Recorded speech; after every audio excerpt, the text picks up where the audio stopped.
Well done, puede haber Pakowski, centra.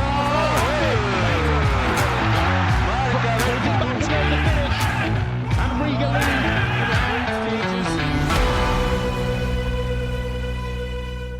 This is the Latvian Football Podcast, and today on this special segment of episodes that we're doing in preseason, we have a special guest joining us, Ben Griffis, who I'm going to chat about a question that probably, well, at least appears in the minds of most Latvian football fans.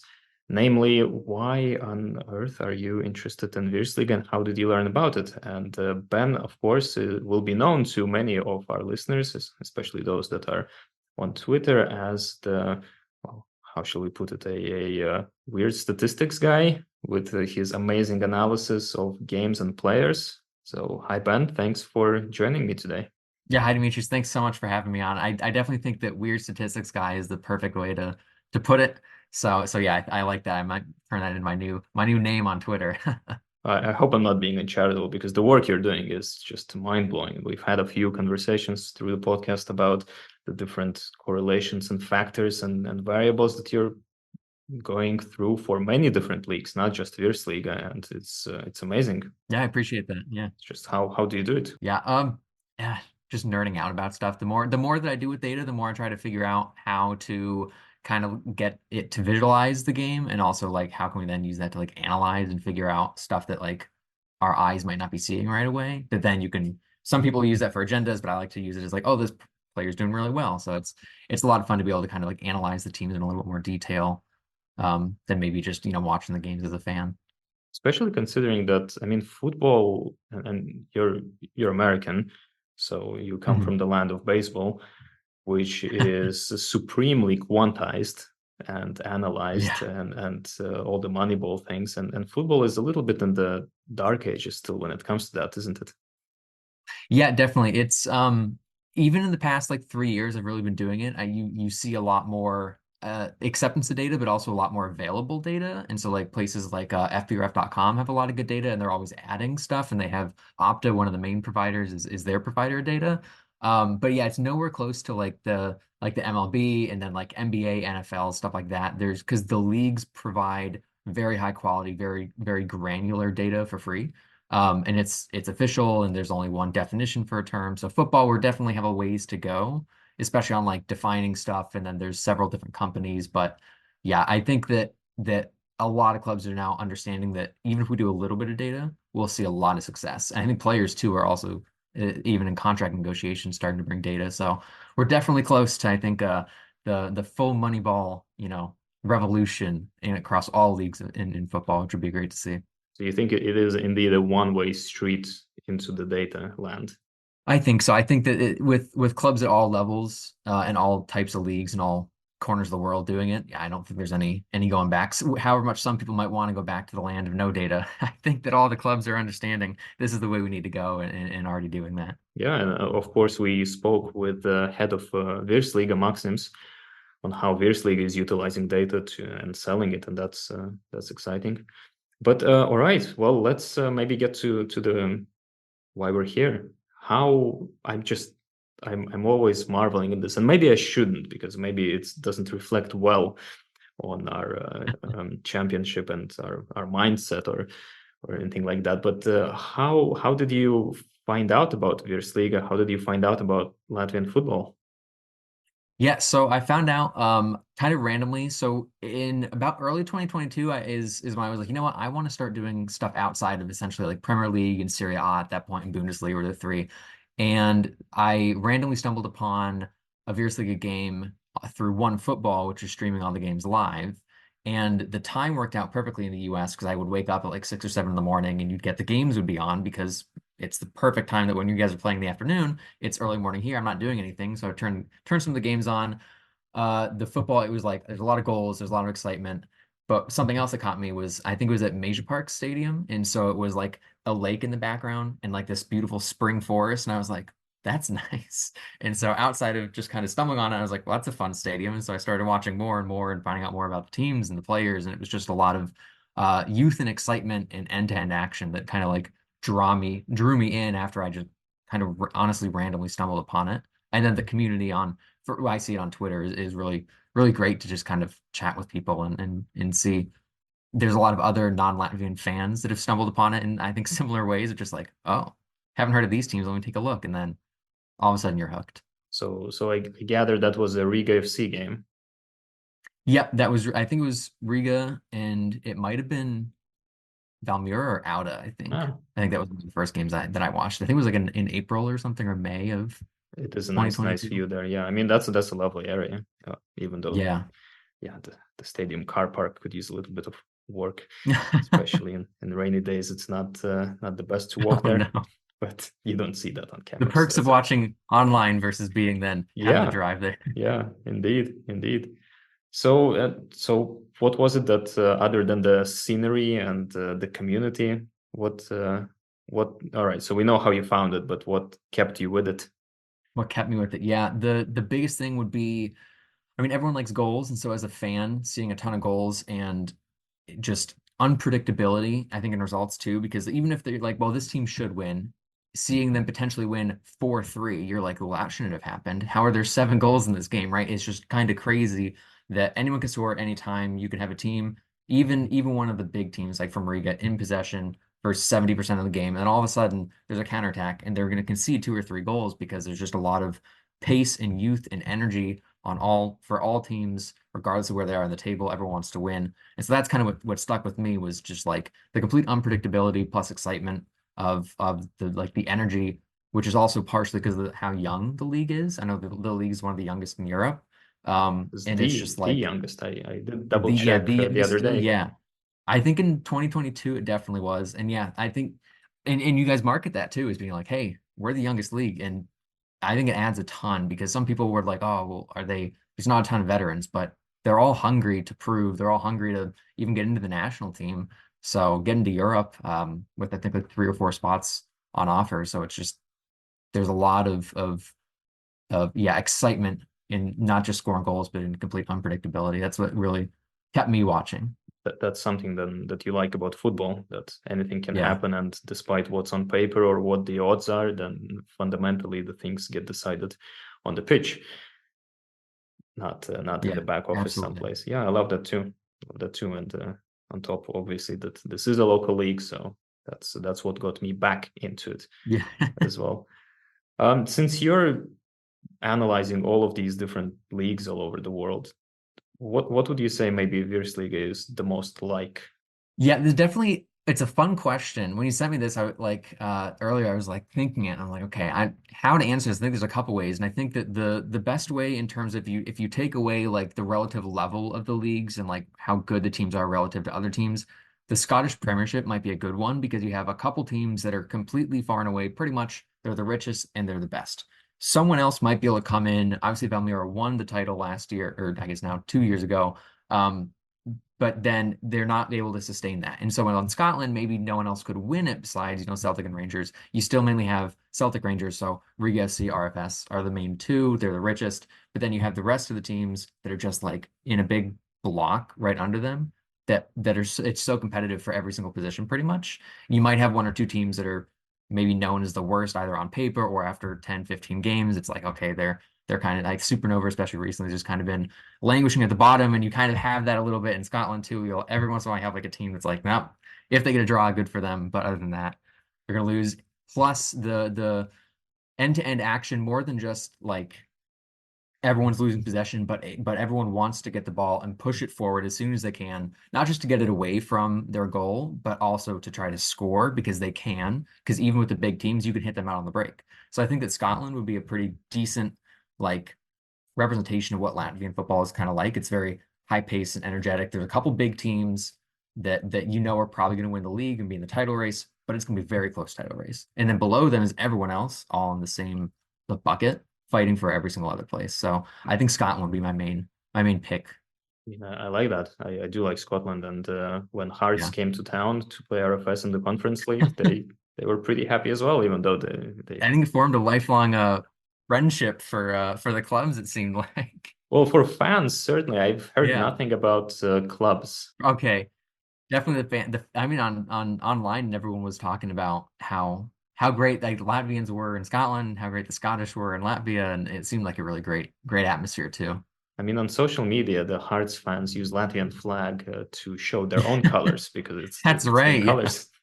And then they came here, and I've seen these social media posts about, oh, Latvians are so nice. They put up our club flags all That's over the so funny. place. And then RFS flags, the blue and white, of course, is the Scottish flag. And so Yeah. it was very familiar to them, I It was suppose. fate. It was perfect to have them play against each other. Yeah. Oh, so that's an interesting comparison. And of course, Latvian league wasn't always like this. And we've had from the restoration of independence until about 2014, it was essentially one team dominance Yeah. with small interruptions. And then the league sort of reset and changed its operating model. It's not run by the Football Association, which is not common. Both Lithuanian and Estonian leagues are, of course, run by the football associations. Ours is private, for lack of a better word. And things shook up a bit. But I don't know. Do you, from where you are, maybe you start saying that maybe there is indeed, like you said, this two-club monopoly forming between Riga and RFS? Because so RFS won 2 titles in last 3 years. Riga won 3 back-to-back, was it 2018 to 2020?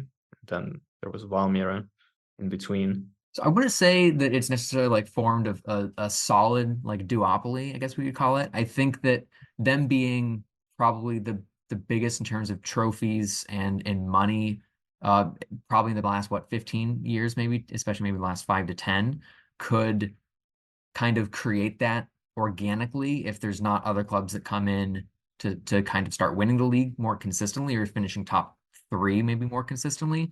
I will say so Valmiera won it, and then they obviously didn't then this past season, but they have sold a lot of very good players that are either directly earning them a lot of money or have indirectly now with Daisuke Okuda earning them a ton of money.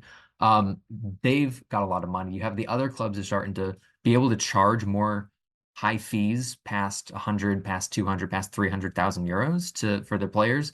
So that even if there's like a rich owner, which is able to push money into like, the big clubs, if you have the clubs below them able to get money because of the players they're selling, then they're able to still offer higher wages to get better players. You're able to potentially buy a little bit better players than what you might have been able to do, and maybe even keep some of your best players at your club as opposed to selling them off immediately for 50,000 or something. So I wouldn't say that there's just the 2 clubs. There definitely was this past season, but I don't think that's going to be in the future like a constant. But just like you see kind of in Germany, like an example, if you start having 1 or maybe 2 clubs organically, maybe was it Serbia might be a good example of that. If you start having a couple clubs organically win everything, despite the other clubs being able to sell things too, the players that come into the league might prefer to go to those top teams. Those top teams then always play in the Champions League or Europa or now Conference League. So they're going to just naturally get a lot more money. And so then it might create something, but I wouldn't say that right now it's just the 2, even if there is the possibility that maybe it could. Yeah, right. And then we have the cup, obviously. So Latvia gets 4 European spots, Yeah. 3 via league, 1 via cup. And anyone can win the cup. Anyone can win the cup. Yeah, Auda won the cup last year. Well, the year before last, and then Riga obviously last year. What are some things that you are not particularly fond of in Virsliga? What do you think could be improved upon? I think maybe one of the biggest things would be at times you can kind of see with the defenders will be a little bit worse relative compared to the attackers, which because if there's a little bit unbalanced in that range where the attackers are relatively better in the league than the defenders, that's kind of partially why you can get a lot of like super high scoring games, even if you are playing like as RFS against Meta or Auda, you're able to get these 7 to 8 goal games because the defenders, even if they're good on the really strong teams, they're not nearly as good as potentially the attackers on the teams maybe lower in the table. And so that can lead to kind of like it can lead to a lot of goals, but it can lead to some of the attackers almost getting a little bit like, okay, I know I'm going to score a couple goals today, so maybe I don't need to try as hard because honestly the defenders, maybe the goalkeeper, aren't as strong as I know that I am. And so if there's a little bit more balance with the defense compared to the attack, that's the only way that I'm kind of like, I see a lot of transfers coming in, and they're like attackers, they're attack-minded wingers or midfielders, and you do have a couple really strong defenders. A lot of times they're on RFS, maybe or Riga.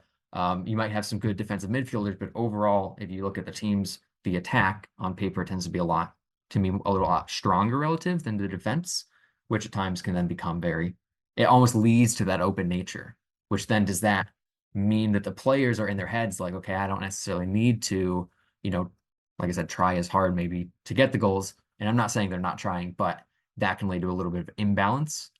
That if I were to see a lot more of the transfers coming in, maybe because I think so Africa, and especially now this season, it looks like South America has been a really good place to buy players from, but a lot of them are still attackers.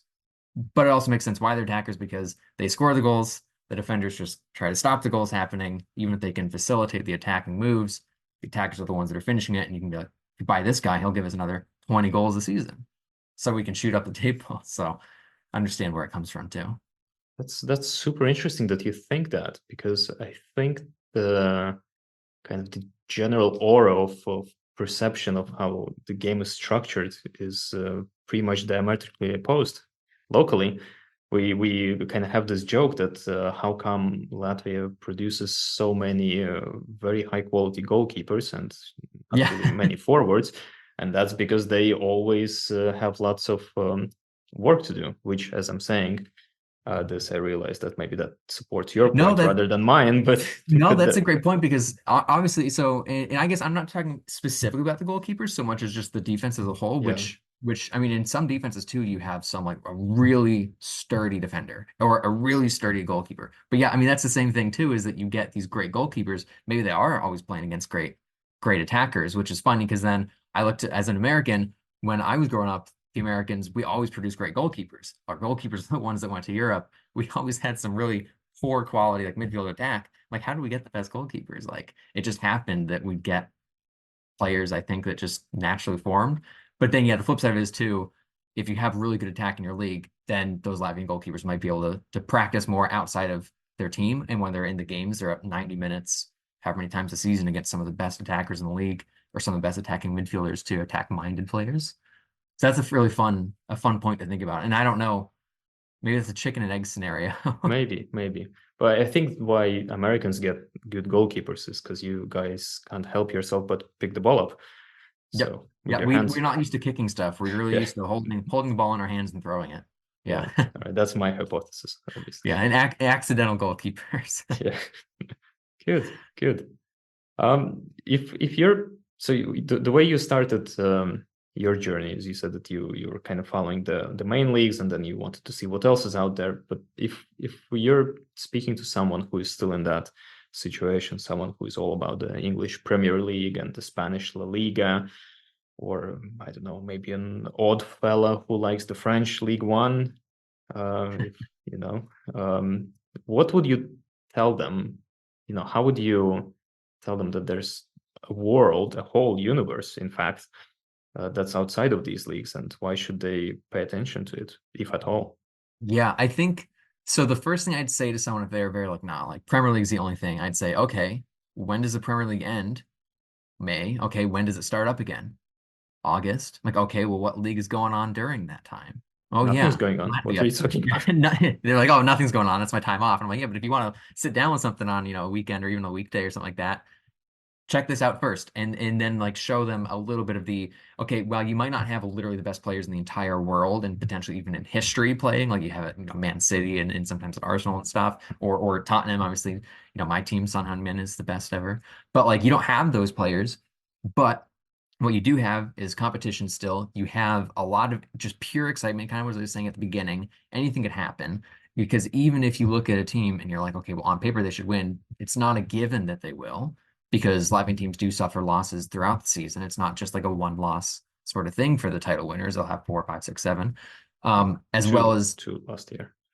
Two last year for the winners, yeah. And last year is not the best example, but yeah, the past few I think are a little better than last. But yeah, but still, you have the competition, you have the goals, because I think a neutral coming in, if they don't see any goals, if you have a boring 0-0 or 1-0, that's they're gonna be like, why am I gonna watch that? And there's some leagues that are really strong, but there's a lot of 1-0s, 0-0s. But in Latvia, you do have a ton of goals. even some good goalkeepers too, trying to keep them out. But then you have those attackers too, really just come in, and all the teams come at a high tempo, and then with a lot of young players too. Which then goes to my next point. If you're someone that's a little bit more like, why should you keep watching it? Would be increasingly now over the past couple of years, just as me kind of being a fan the last 2 years and then trying to dig in more into the history that I didn't see live, was the players are getting better and they're being scouted more by clubs, not just in like the second tier Poland, but in extra class as well. Not just moving to potentially, the local region and maybe going into Russia, where a lot of other fans might not care about, but they're moving still there, maybe going a bit into, you see now extra class you're seeing. I think Raymond Kroll is going to Serie A is a little bit of an asterisk because I think that Spezia were naturally going to go down. So he's now in Serie B and he's not playing a ton. He's going there. He's got a big money move. You get players that might go out and they're going in to improve themselves in Poland. They're going able to potentially get into Belgium too. These are players that you might not see them right away, but it's possible you could, play against these players as well. I think that who is it that moved into Köln as well? And he was in the Bundesliga for a little bit. It's just you get these players moving out now at a higher rate, and then Illich went to Norway. Yeah, And so now there's speculation that he might go to Netherlands, I think, too. Netherlands, yeah, and that's the thing, is that the Premier League can, even that some of the teams in there are looking in some of the leagues to scout that the Latvian like the Virsliga is sending out to. And so by an indirect route, if you're more like attuned to, I want to follow a league that I can discover a player before anyone else, Latvia's got that as well. And that's from me being like kind of a fanalist point of view and a scout. That's what's fun too, because Latvia has a lot of strong players that can go into these better leagues and really put their mark on that too. Yeah. And what's interesting to me, that the people who are all about Premier League for life and there's nothing else. Remember when COVID hit and all football was canceled everywhere except Belarus? Yeah. Suddenly everyone started watching Belarus football because, what you said, there's nothing going on in the There's summer. nothing left. Everyone so has an itch that they need to scratch. And if you're watching it as like a pure fan, there are some leagues that are not going to care about can these people cut it in the Premier League? You don't care about that. You're like, how does it look within the league relative to itself? And in Latvia, the answer is awesome. Yeah, and then overnight, all those people turned essentially football purists, and Yeah. and the leagues like ours and our neighbors to the north and the Yeah. south, they don't have too much, but I think they certainly still have this romance of football that is maybe lost in larger leagues. I remember when I was younger and I went to a festival here, and James, the British band, was visiting. Huge band, and they were performing, and it was raining and it was muddy, and they were singing their "Sit Down" famous song, and the whole crowd did like kneel in the mud, and the guy's mind was just blown. He was like, wow, we don't have this anymore in our festivals in the UK, in like Glastonbury and places. Yeah. But you guys have this purity here, and hopefully some of it is also imprinting on our football, and that will keep that as we go and develop even further. All right, wonderful. I wanted to, and that's fantastic to hear your experience and why you like the Virsliga, and why others should too. And I wanted to finish up this very brief conversation with a lightning round. So quick one. Essentially choose one or the other. Although I do realize, maybe by nature of my mindset, that the world is not black or white and there's plenty of gray. So if you must, and some of these are pretty extreme, if you must, you may have a sentence to explain yourself to the listeners. Okay. I'll try to stick to the black or white then. But let's try. Right. Let's do it. You ready? Okay. Let's start with easy. Tea or coffee? Coffee. Right. Live game or broadcast? So in the stands or broadcast? Broadcast, and that comes because I a little more scouty than I am. Champions League or Super League? Like the European Super League? Yeah. Oh, Champions League. Yeah. Fan-owned football or sugar daddy-owned? Ooh, fan-owned. Real turf or artificial? Real. Even as an American, when we have artificial, I'll say real. Favorite Virsliga team? Valmira. Favorite player? Ooh. It was Jalesko until he left. I love a number 6. All right. And finally, national leagues or a unified Baltic League? Oh, that's a tough one. And I'll stick to the black and white. I'll say national leagues. All right. Well, thank you so much, Ben, for taking the time to chat with me. Thank you for sharing your amazing analysis about Virsliga and other leagues on social media. Do you want to tell those few people who may not know where to enjoy all this wonderful stuff, where they can find you? Yeah, and I'll say thank you so much for having me on. This was a blast. I really love, I guess, spreading the gospel of how good the Virsliga can be. But yeah, if you want to find me, if you're not familiar with my work, my Twitter handle is at B Griffis. It's BEGRIFFIS. It's just my name without the N for Ben. And yeah, hopefully this coming season too, I've gotten a lot more code that I've kind of streamlined, and so I can hopefully provide a little bit more analysis than I did maybe last season when I was a little bit slower on Virsliga. But yeah, I hopefully can continue to contribute some data stuff to fans. I know that I love data, and it's difficult to find at times for really any league outside of like the main UEFA ones. So if I can do a little bit of work to help some people that are curious on that out and enjoy it in a different way, then I love doing that, and I really appreciate that the people find that work interesting.